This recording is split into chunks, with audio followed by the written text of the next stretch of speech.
নমস্কাৰ বন্ধু বান্ধৱীসকল, আজি মই আপোনালোকৰ বাবে এটা সুন্দৰ কাহিনী সেই ভিডিঅ'টোৰ দ্বাৰা লৈ আহিছোঁ। এই কাহিনী এটা হিন্দু পৌৰাণিক কাহিনী, যিটো কাহিনী শুনিলে আপোনাৰ আত্মাও কঁপনি উঠিব আৰু আপোনাৰ ভাৱ বিচাৰ সম্পূৰ্ণ সলনি হৈ যাব।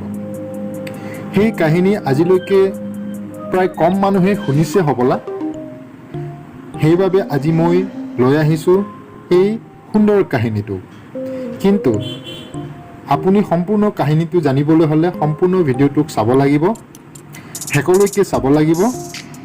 আপোনালোকলৈ এটাই অনুৰোধ যে মোৰ ভিডিঅ'টোক চোৱাৰ আগতে লাইক, কমেণ্ট, ছাবস্ক্ৰাইব আৰু শ্বেয়াৰ কৰিবলৈ একেবাৰে নাপাহৰিব। শুনক আৰু এই মজাদাৰ কাহিনীটো। এখন জংঘলত এজন ব্ৰাহ্মণে বাস কৰিছিল। ব্ৰাহ্মণজনে নিজৰ কুটীয়াৰ বাহিৰত তপ জপ কৰি আছিল। সেই সময়তে কেইজনমান চোৰে ব্ৰাহ্মণজনৰ ওচৰত উপস্থিত হ'ল আৰু ভয়তে কঁপি কঁপি ক'লে যে, হে মহামুনি, আমাক ৰক্ষা কৰক, আমাক ৰক্ষা কৰক। তেতিয়া ব্ৰাহ্মণজনে চকু মেলি চালে আৰু সুধিলে, কি হ'ল তোমালোকৰ? কিহৰ সমস্যাত পৰি এইদৰে পলাই আহিছা? কোৱা, কি হ'ল তোমালোকৰ? চোৰকেইজনে আকৌ ক'লে, হে মহামুনি, আমাৰ পিছফালে কেইজনমান ডকাইতে আমাৰ এই ধন সোণকেইটাক লুটপাট কৰিবলৈ খেদি আহিছে। আমি কোনোমতে প্ৰাণ ৰক্ষা কৰি পলাই আহিছোঁ। আমাক কিবা সহায় কৰক মুনিবৰ। আমি বৰ বিপদত পৰিছোঁ, সেইকাৰণে আপোনাৰ চৰণত হাজিৰ লৈছোঁ। ব্ৰাহ্মণজনে হাঁহি হাঁহি ক'লে, চিন্তা নকৰিবা তোমালোকে, নিৰ্ভয় মনেৰে কোৱা, মই তোমালোকক কিদৰে সহায় কৰিম? চোৰে ক'লে, হে মুনিবৰ, আপুনি আমাৰ সেই ধন সোণৰ টোপোলাবোৰক আপোনাৰ কুটীয়াতে থৈ দিয়ক আৰু সেই ডকাইতকেইটা ইয়াৰ পৰা প্ৰস্থান কৰি গ'লে আকৌ ঘূৰি আহি বস্তুকেইটাক নিমগৈ।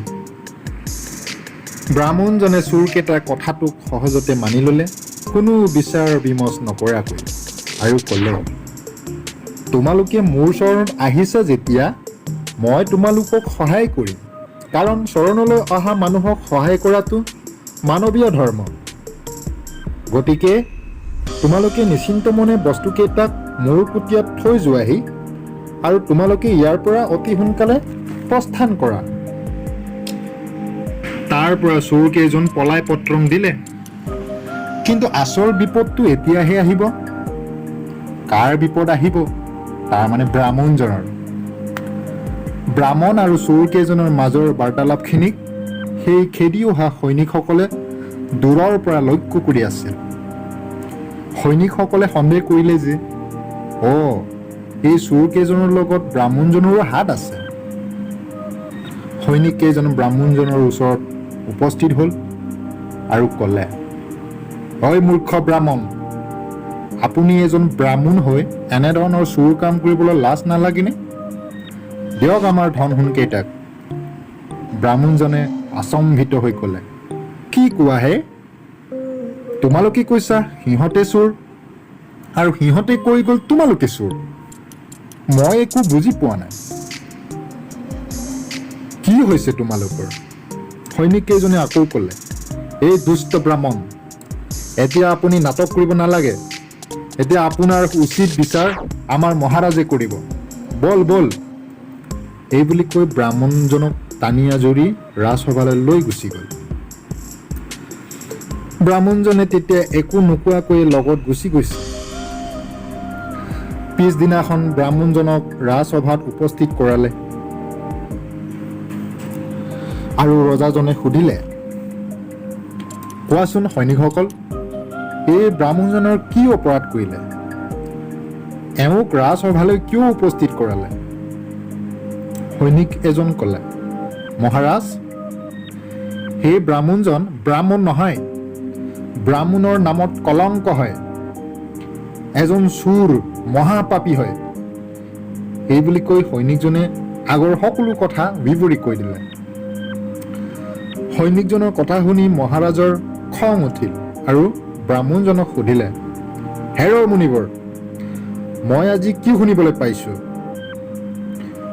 সৈনিককেইজনৰ কোৱা কথাখিনি সত্য নেকি? ব্ৰাহ্মণজনে নিমাত হৈ থাকিলে। ৰজাই আকৌ সুধিলে, আপুনি নিমাত কিয়? ব্ৰাহ্মণজনে নিৰ্ভয় মনেৰে বুকু পিন্দাই ক'লে, হয় মহাৰাজ, মই অপৰাধী। ব্ৰাহ্মণজনৰ কথা শুনি ৰজাজনৰ বৰ খং উঠিল আৰু খঙৰ ভমকত যি টি কৈ গ'ল। আপুনি ব্ৰাহ্মণ নহয়, ব্ৰাহ্মণৰ নামত কলংক হয়, এজন ব্ৰাহ্মণৰূপী অধাম হয়, মহাপাপী হয়। আপুনি ব্ৰাহ্মণ সংস্কৃতিক কলংকিত কৰিবলৈ বিচাৰিছে। আপোনাৰ এই পৃথিৱীত জীয়াই থকাৰ কোনো অধিকাৰ নাই। আপোনাক মই দণ্ড দিম। ব্ৰাহ্মণজনে কিবা এটা ক'ব বিচাৰিছিলে, কিন্তু মহাৰাজ, ৰজাজনে আকৌ ক'লে, কোনো কিন্তু পৰন্তু কথা নাই। আপুনি এজন অপৰাধী, আপুনি নিজেই স্বীকাৰ কৰিছে। তাৰ মাজত কোনো কিন্তু নাই।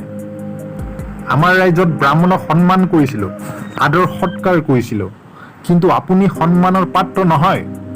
আপুনি এজন অবিশ্বাসীৰ পাত্ৰ। এইদৰে কৈ সৈনিকসকলক দণ্ড দিবলৈ অনুমতি দিলে।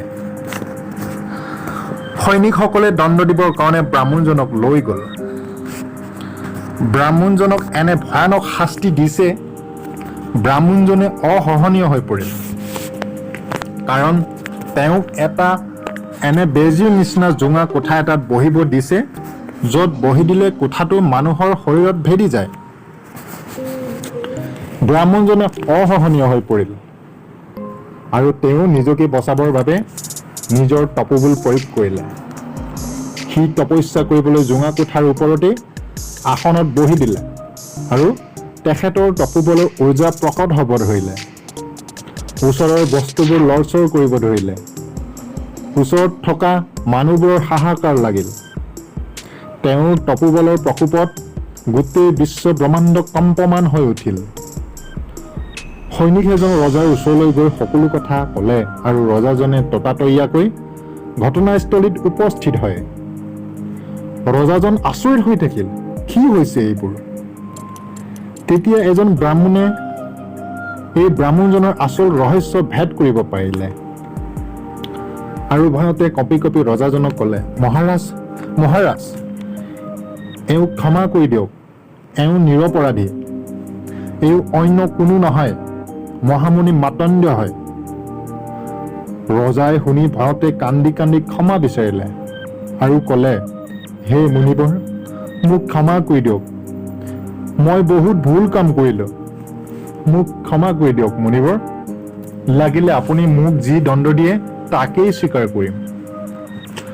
ব্ৰাহ্মণজনে হাঁহি মাৰি ক'লে, হে ৰাজন, এইটোত আপোনাৰ কোনো দোষ নাই। দোষ আছে মাত্ৰ ন্যায়ালয়ত থকা ন্যায়মূৰ্তিজনৰ। আপুনি কোনো ভুল কাম কৰা নাই। ভুল কাম কৰিছে মাত্ৰ ধৰ্ম অধৰ্ম বিচাৰ কৰা যমৰাজে। আপুনি মোৰ ওচৰত ক্ষমা বিচাৰিব নালাগে ৰাজন। মই এতিয়া সেইজনক বিচাৰি যাম যিজনে মোক আজি এনে অৱস্থা কৰিলে। এই বুলি কৈ ব্ৰাহ্মণজনে যমৰ ৰাজসভালৈ গমন কৰিলে। ব্ৰাহ্মণজন যমৰ ৰাজসভাত উপস্থিত হ'ল আৰু যমৰাজৰ পৰা ন্যায় বিচাৰিলে। ব্ৰাহ্মণজনে ক'লে, হে যমৰাজ, আপুনি মোক আজি ন্যায় দিব লাগিব। মোক আজি ন্যায় লাগে। ব্ৰাহ্মণজনৰ কথা শুনি যমৰাজে উত্তৰ দিলে, হে ব্ৰাহ্মণ, কি হৈছে আপোনাৰ? কিহৰ ন্যায় লাগে আপোনাক? ব্ৰাহ্মণজনে ক্ৰোধিত হৈ ক'লে, হে যমৰাজ, আপুনি জানিও অঞ্জান হৈ থাকিব নালাগে। দেখিও নেদেখাৰ ভাও জুৰি থাকিব নালাগে। কওক আপুনি, মই কি পাপ কাম কৰি আহিছোঁ? মোক কি কাৰণে আজি এই অৱস্থা কৰিলে? বদনাম কৰিলে? মোক ন্যায় দিয়ক। যমৰাজে হাঁহি মাৰি ক'লে, হে মুনিবৰ, আপুনি এতিয়া কোনো পাপ কাম কৰা নাই। আপুনি আপোনাৰ বাল্যকালতহে পাপ কাম কৰিছিল। আপুনি বাল্যকালত ফুলনিত থকা পখিলাবোৰৰ ওপৰত খুব অত্যাচাৰ চলাইছিল। আপুনি পখিলাবোৰৰ শৰীৰত বাঁহৰ কাটি সুমুৱাই দিছিল। বাল্যকালৰ এই পাপ কৰ্মই আজি আপোনাক অপৰাধী বনাইছে, বদনাম কৰিছে। যমৰাজৰ কথা শুনি ব্ৰাহ্মণজনৰ খং মূৰৰ টিকনিত পালেগৈ। আৰু ক'লে, চি চি, আপুনি এজন ন্যায়মূৰ্তি হৈ ইমান ঘৃণনীয় বিচাৰ কেনেকৈ কৰিব পাৰিলে? স্বয়ং ন্যায়াধীশ যমৰাজ হৈ এনেধৰণৰ তুচ্ছ বিচাৰ কৰি আছে? শুনক আপুনি, বিধিৰ বিধানত লিখা আছে যে জন্মৰ পৰা 12 বছৰ বয়সৰ বালকে যিকোনো অপৰাধ কৰিলেও তাক অপৰাধ বুলি মনা নাযায়, সি ক্ষমাৰ যোগ্য। কিন্তু আপুনি মোৰ বাল্যকালৰ কৰ্মক লৈ আজি মোক সেই সৰ্বনাশ কৰি পেলালে। এজন ন্যায়ালয়ৰ ন্যায়াধীশে যদি এনেধৰণৰ ঘৃণনীয় বিচাৰ কৰে তেন্তে তেওঁৰ সেই ন্যায়ালয়ত থকাৰ কোনো অধিকাৰেই নাই। সেইকাৰণে মই আপোনাক আজি অভিশাপ দিছোঁ। আপুনি পৃথিৱীত মনুষ্য হৈ জন্ম ল'ব লাগিব। পৃথিৱীত জন্ম হৈ আপুনি অপৰাধী নিৰপৰাধী মানুহৰ ন্যায় বিচাৰ কৰি কৰি আপোনাৰ চকুৰ আগত থকা সকলো বস্তু ধ্বংস হৈ যাব লাগিব। সেয়ে আপোনাৰ উচিত দণ্ড, এই বুলি কৈ ব্ৰাহ্মণজনে প্ৰস্থান কৰিলে। বন্ধু বান্ধৱীসকল, আজিৰ কাহিনীটো ইমানতে অন্ত পৰিছে।